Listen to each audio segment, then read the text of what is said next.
Hi everyone, and welcome to NIEC's Naptime webinar, supporting educators to thrive and grow professionally in inclusive practice.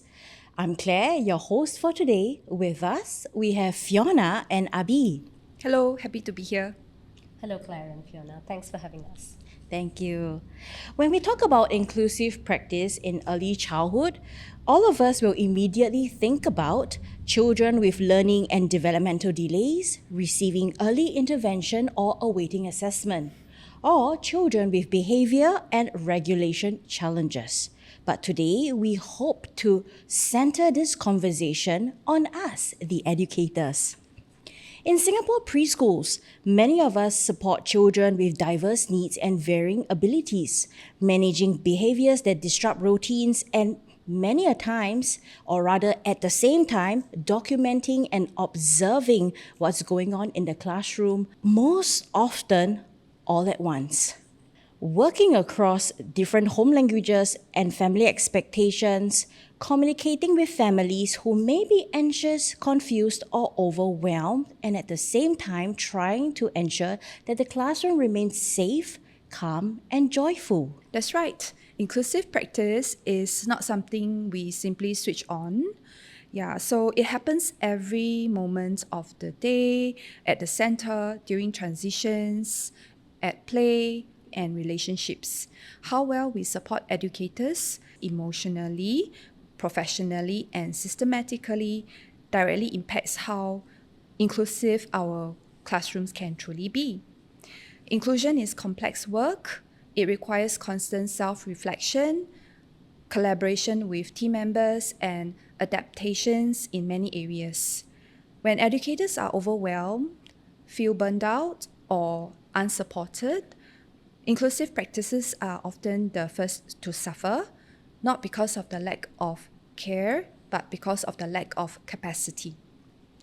So for this webinar, we will be covering 4 broad topics: why educator well-being matters in inclusion, what educator well-being actually looks like within inclusive early childhood settings, practical strategies that educators can use in their day-to-day work, and last but not the least, how centers and leaders can better support the educators in this inclusive work.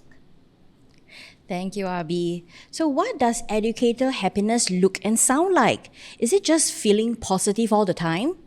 No, well-being is not about constant positivity. It is about sustainable capacity. Educator happiness isn't about being cheerful at every moment. In an early childhood setting, an educator's well-being is about having the emotional, physical, and professional capacity to do the day-to-day work sustainably. This includes feeling supported, respected, and equipped to manage the demands of the day. A well-supported educator is socially and emotionally competent to support children and manage the classroom in a reliable and proactive manner, providing a high-quality education and care overall. Thank you. Now, inclusive practice in preschools asks educators to do more than simply teach. There are recurring demands such as addressing challenging behaviors and at the same time adjusting to routines, and all of which the teachers also have to manage anxious families. It definitely can't be easy. Absolutely. In an early childhood setting, educators actually work with children with diverse needs, and children tend to share their needs in various ways, either through action or behavior. So all the time, an educator is trying to understand about a particular child's behavior and trying to see how he or she can support this child needs vis-a-vis managing the learning needs of the entire classroom. So in situations like this, when an educator is feeling overwhelmed or stretched, they tend to react and respond and choosing control over care. And at times when they don't feel like the classroom is in control, they can feel that they are a bit lost, and it can snowball, and it is not good or an ideal situation in that scenario.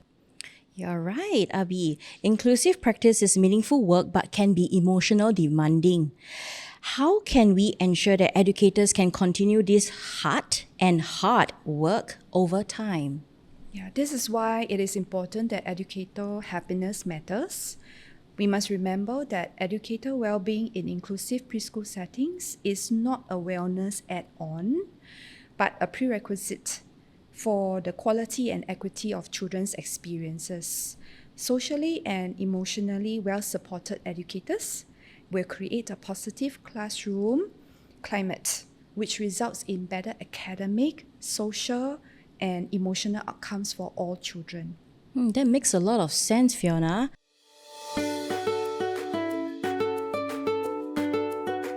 We have these perceptions of well-being, right? For example, deep breathing, self-care, and so on. But what does it look like for educators, especially in the early childhood sector, and especially those in the inclusive practices? That's a great question. So, in early childhood settings, educator well-being is shaped by daily interactions, workload, and culture. We can look at this from two different perspectives: what it looks like for an educator, from an educator's perspective, and a child's perspective. From an educator's perspective, it looks like someone who is calm enough to pause before responding, confident enough to make those adjustments to the classroom, reflective enough to see whether those supports and structures which are in place are actually helping the child, and most importantly, supported enough to ask for help when it's needed. And to a child, it can seem like an educator who's respectful enough to actively listen and to use a calm voice, and responsive enough to actually understand their strengths and needs, and to allow them the opportunity to participate in different ways or showcase their learning in a way that is meaningful to them. Now, the question is, how do we achieve this? Right? On one practical strategy that an educator can use is to pause and name. So before responding to any challenging situation, the educator can pause for a few seconds and silently name the emotion or the feeling that they're going. I'm feeling stretched. I'm feeling overwhelmed. I'm feeling frustrated. I know it doesn't sound like a lot, and this does not remove the challenges, but having this micro break, that is the small space, will allow them to actually, between the emotion and the response, will actually allow them to calm themselves down and go back to their more intentional instructional routines. Wow, thanks for sharing about all these, Abhi. But if you don't mind, could you share more with us? It's really interesting. Sure. One simple way to remember it is to pause, notice, and respond. So, educator well being is not about what happens after they leave the work or after they go home. It is about how educators can support themselves throughout the day. And another way to actually look at it is about actually seeing, acknowledging, and responding to the day-to-day stresses that educators have and their emotions. And in that way, we can actually support educators to take care. Just naming it will help them support them to take care of their well-being, which in turn will improve their interactions with children. So, what if there's no time to pause, notice, and respond? Our educators are often managing many things at once. And what can they do when there is no time to even take an emotional break or step out of the classroom to rest? That's a really real point. Stepping out or taking a proper break is really quite impossible at times. We all know that the setting in a preschool setting is quite busy and it's very demanding. So what can help in those moments are what we call micro recovery strategies.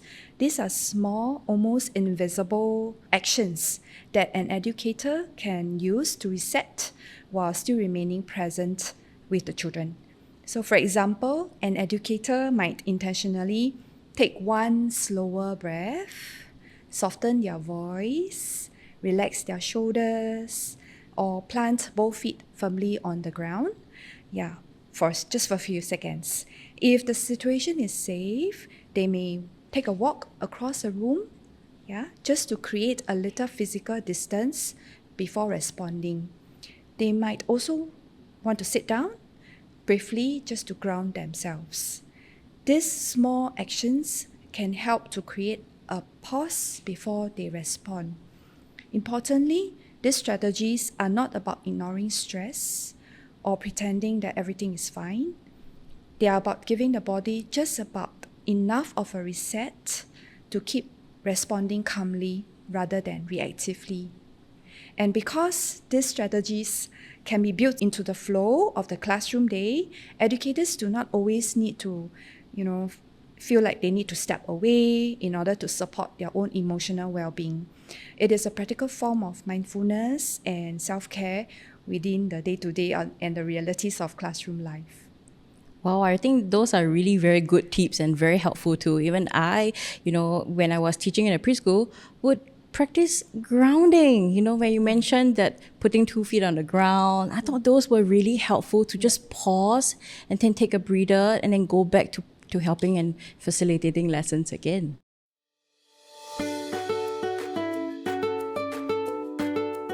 All right, so let's move on to the next question, which I'm also very curious to find out.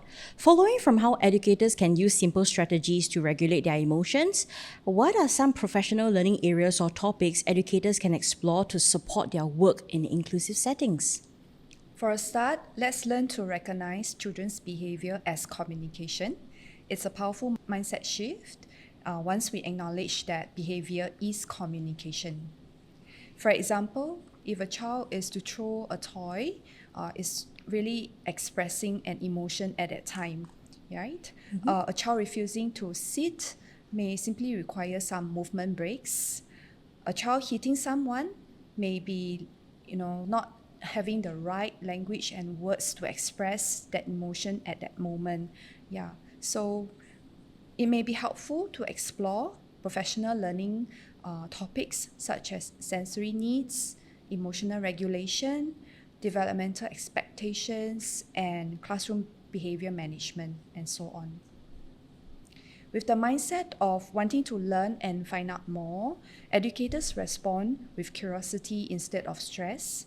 This mindset shifts protects well-being by reducing self-blame and frustration within themselves. Yeah, that's true. So when we spoke about the pause, name, respond earlier, so similarly, when you're working with a child and when you encounter a challenging behavior, what would help educators is to apply the antecedent behavior and consequence strategy. An antecedent is just trying to understand what happened just before the behavior, what was the reason for the behavior, what caused the trigger. So in terms of, was there a change in the routine? Was there a change in the environment? Did it get too loud or too bright? And just to understand what happened that caused the child to behave such a way. And then the behavior itself is actually, it is trying to understand what did the child do. When we are talking about behavior, we are actually referring to it in a very objective way. We are describing just the behavior in an objective way without judgment. So saying that the child was upset or was crying, withdrew, and not saying the child was naughty. So name it in a very objective way and not judgmental way. And the consequence is trying to understand what happened after the behavior. How did the peers and the adults in the room respond? Was there a change in the environment? So what exactly, if at all it happened, what helped the child calm down or reset and continue in the activity, and even if it's in a very small way. So this need not be a very long drawn process where you're sitting and filling out a form. It could be just, again, going back to the pause, respond. It could be something, a very simple reflection that an educator can do. This will help them see the patterns in behavior and respond in an intentional way to support the child. Wow, thank you so much for sharing, Abhi. Yeah, I really agree with you when it comes to understanding a child's behavior. From my experience, whenever a child misbehaves, it's not because they are naughty in that sense, but they're kind of sending us a message, trying to share and express themselves, but they don't really know how to go about doing it. Yeah. Especially for young children where their vocabulary is rather limited. Really is a lot of reflection, along the way as we go. Yeah, so what do you think? I mean, it's right. I mean, it's a lot to ask on our educators, right? But we have to remember that educators learn best when the learning is based on their day-to-day practice, right? So when it's grounded in classroom needs and requirements, so when educators get the time to have the discussion as to what strategies and supports can help the child, and also at the same time using the time to after you've implemented, using time to go back to reflect to see whether these worked. Hey, what do you think? You know, it could be the mother tongue teacher in the classroom. Say, do you think that seating arrangement worked? Do you think that visual schedule works? So these kind of reflections are necessary. What would also help is to give them an opportunity to observe another teacher or a mentor who handles such supports, like what happens, how do they handle transition, how are they offering support to a child in their classroom. But all in all, we have to be mindful that we should not overwhelm the educators with multiple supports. You know, it should be practical and it should be used one support at a time, and then see whether they are successful and then go on to the next. That's very true. After all, it's all about the process and learning and growing Yes. as a teacher professionally. Yeah. But what can an educator do instead of reacting when a child needs additional support? How can they understand the child's needs and support their participation in the classroom?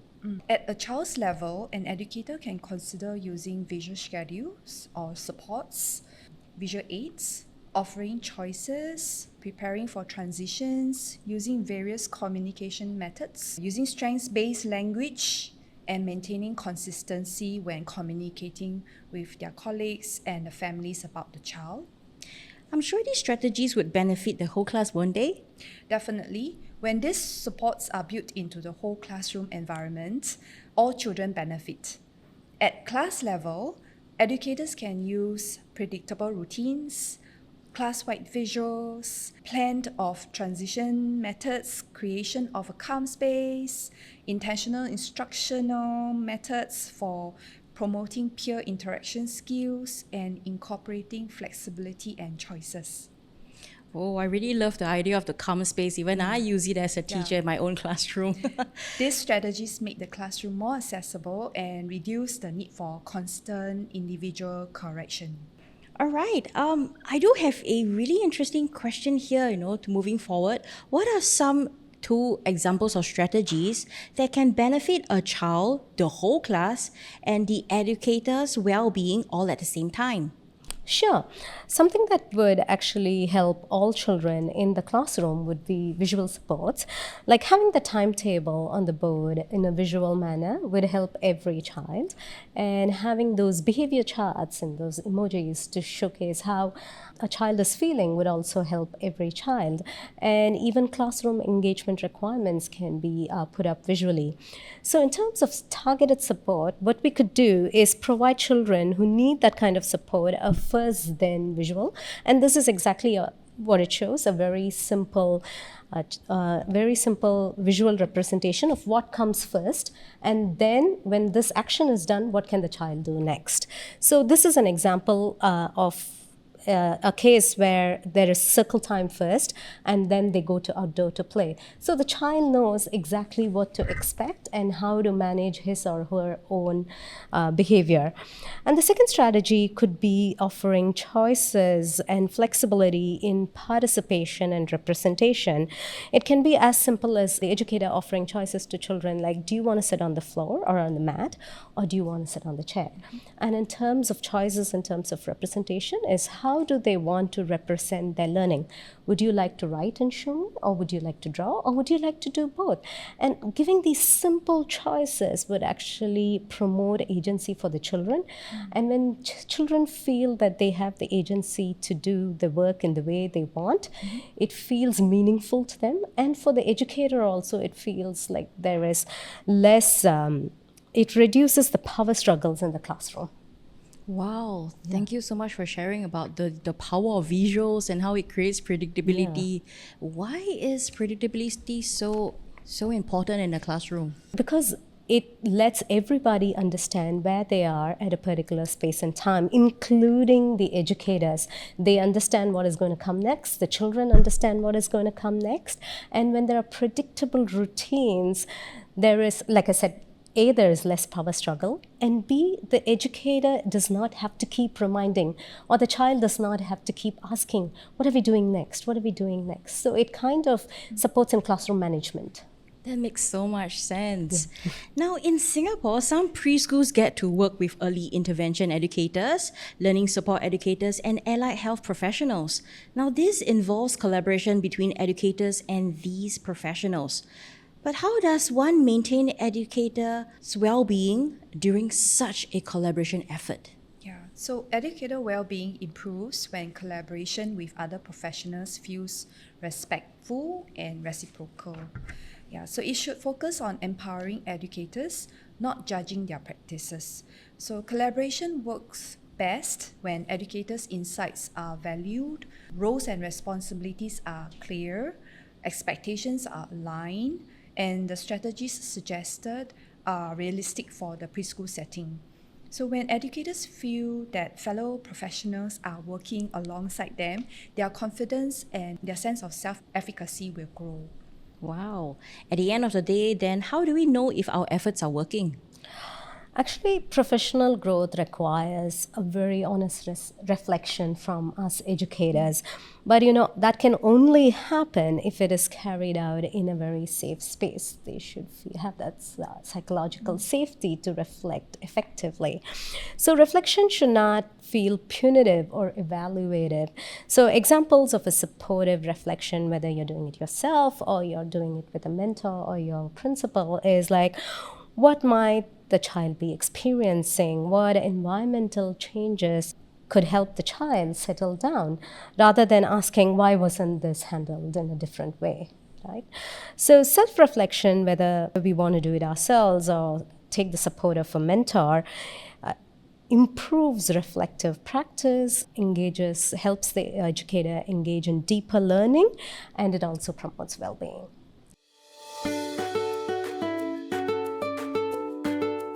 Fiona and Abi, there's been many great points brought up so far. I was wondering if you have any practical tips for leaders, things they can easily work with into the day-to-day practices in the classroom? Yeah, a lot of it comes down to building small systems and habits into how the centers already run, so that inclusive practice does not, just rest on any one person managing it alone. This can be done through practical center-level routines, check-ins, such as protected planning time, shared child support plans, and access to ready-to-use resources. These routines help inclusion feel like shared professional work rather than something that one educator has to manage alone. Imagine as a center leader, where would you start? I would start with the leader's action and mindset. I think that's the most important. Leaders play an important role in acknowledging that the realities of educators face is real in an inclusive setting. Yeah. For a start, leaders can acknowledge that inclusion work is complex and that it is a journey, not a destination. Sometimes it can feel like, we are taking one step forward and 2 steps back. Yes. Just stating that some days are genuinely hard can model empathy and make it easier for educators to speak honestly about what they need and how they feel. They can also provide safe spaces during staff meetings or community of practice sessions so that educators can talk about how situations are affecting them, not only just focusing on what sort of strategies they have used. Leaders can also normalize that feeling overwhelmed does not mean that someone is ineffective. At that time, at that same time, they can avoid using language that suggests that the issue is poorly managed, implying that they have poor classroom management. So finally, leaders can frame challenges as learning opportunities and recognize that, inclusive efforts publicly. That's really interesting. Now, recognition is indeed something that is come up a lot in these conversations nowadays. Yeah, so it does because it matters. Noticing and celebrating inclusive efforts help to sustain motivation for the work that otherwise can feel invisible. Yeah, so this could mean recognizing when an educator tries a new strategy, when a team adjusts a routine thoughtfully, or when family educator collaboration improves. Recognition does not have to be big. Often simply naming what has been noticed is enough. For example, a leader may say, I noticed how you gave the child more time to transition today. Or I noticed that the team adjusted the routines so that all of the children can participate. So these small acknowledgements can help educators feel seen and valued. Wow. Now, we all talk about how important self-care is, as a teacher. But what happens when everything feels too much? How can leaders support educators without making well-being feel like just another task? True. Actually, if you think about it, if we can mirror the strategies that we expect educators to adapt in the classroom, leaders can actually extend and build on that. So support can be something that they can build into day-to-day routines rather than something that you have to do additionally. But like Fiona mentioned earlier, I can't stress this enough. An important aspect of inclusion is providing protected time for the educators to think, not just act alone. So inclusion requires a lot of time to actually decipher or ascertain the child's needs, develop those learning goals, plan those adaptations, prepare materials, and at the end also reflect whether all these strategies are working. So as you can see, there is a lot of time that is needed to think rather than just act. So when leaders offer this protected time, even if it is just a short time every week, it signals the importance of it, and it signals the importance of the work that they are doing and not just what happens in the classroom, right? And leaders can actually adapt strategies that we expect educators to adapt. Again, going back to classroom practices being used in the center, how initially they can be part of these meetings, and then later on, slowly, as the educator builds their confidence, they can slowly fade those supports, exactly what we do in the classroom. So initially use that there to scaffold, guide, and help them practice, and slowly you fade as they develop their confidence and are able to run on their own. Well, I really like that last point when you shared about how supporting teachers at first and then slowly fading, because sometimes, even as a teacher myself, I would feel like, hey, I think a little bit of someone supporting me also helps my mental and emotional well-being. Exactly. It's that kind of confidence the other person gives on to, the teacher that matters so much. And then, like you mentioned, when they are confident enough, then we can slowly fade it and then you'll be independent. When you collaborate, inclusion, like Fiona mentioned, doesn't feel like a lonely journey. You're learning together. Indeed, Yeah. it is. And protected time is just so important for all that planning to happen in the classroom. But when it comes to center level support, what are some practical examples? Yeah, so centers can support educators in some very practical ways. One thing we often hear is that preparing materials to support individual children take up so much time. It's so much work to do. Well, we mentioned shared resource banks earlier. This could include visual schedules, the first stand board that Abhi has shown earlier, choice cards, social stories, transition tools, and sensory supports. So having these resources ready saves educators time and makes it easier for them to try out those strategies really quickly. Another example is shared documentation. A simple child support plan can help all staff use consistent strategies. For example, if a child responds well to a visual countdown before a cleanup, this can be noted and then used by the whole team, whoever is working with the child. Yeah, so centers can also provide additional support during demanding routines such as arrival, meal times, toileting, outdoor play, or transitions. For example, an all hands on deck approach during peak hours can be really helpful. Otherwise, leaders or admin staff might help with check-ins or dismissals, or support educators with transitions during meal times.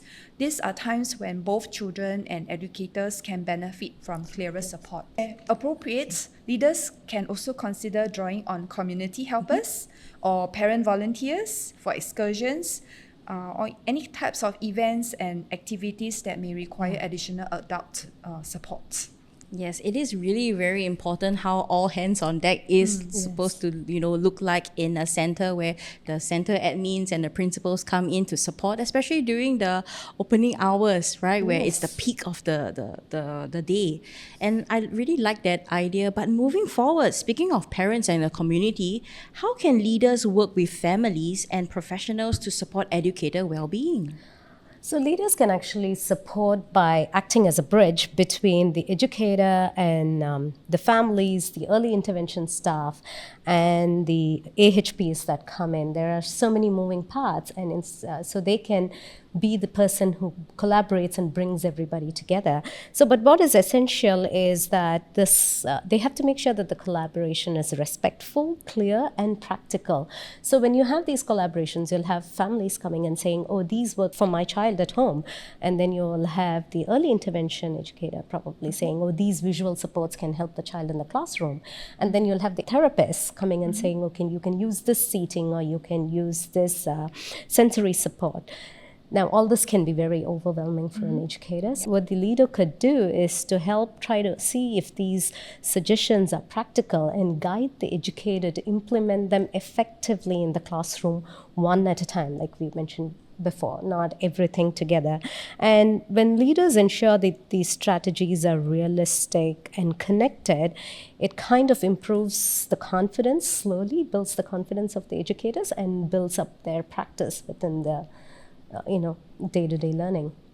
Yes, it is indeed very important to remember that everyone, not just the teachers alone, has a role to play in building inclusive spaces, isn't it?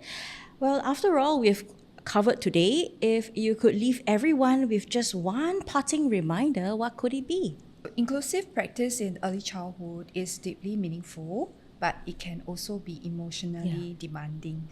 So if we want inclusive environments for all children, we must first create inclusive environments for our educators, where well-being, learning, and supports are embedded into everyday practice. When educators are supported, confident, and valued, children benefit not just academically, but emotionally and socially as well. Yeah, that's right. It's actually these small, consistent supports that are often easier to implement that make a difference or move the needle, if you will, rather than these large initiatives, right? And this is truly a case where the sum of the parts is greater than the whole, right? And the bottom line is that socially, emotionally cared for educators who are well supported create a positive learning atmosphere, and which in turn supports the academic, social, emotional well-being of the child. Well, that's the end of our sharing, and I hope you gained some meaningful insights from what was discussed earlier.